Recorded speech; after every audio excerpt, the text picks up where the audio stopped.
فتنبه يا عبد الله وابحث في العلم الذي أنت فيه وأنت بصدده أو تعتني به ما حظه من الميراث.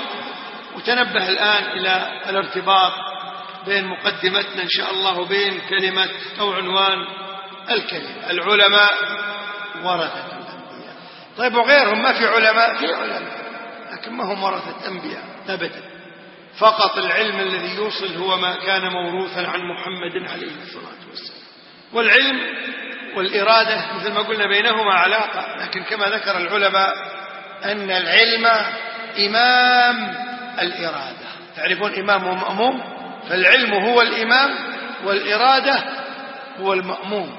العلم أولا لا شك، يعني حتى الإرادة تحتاج إلى علم، تصحيح الإرادة، تصحيح النية، صيانة النية، الحفاظ تحتاج إلى علم. لذلك العلم هو الإمام والإرادة هي المأموم، وصلاة الجماعة ما تتم إلا بإمام ومأموم. نسأل الله أن يوفقنا وإياكم.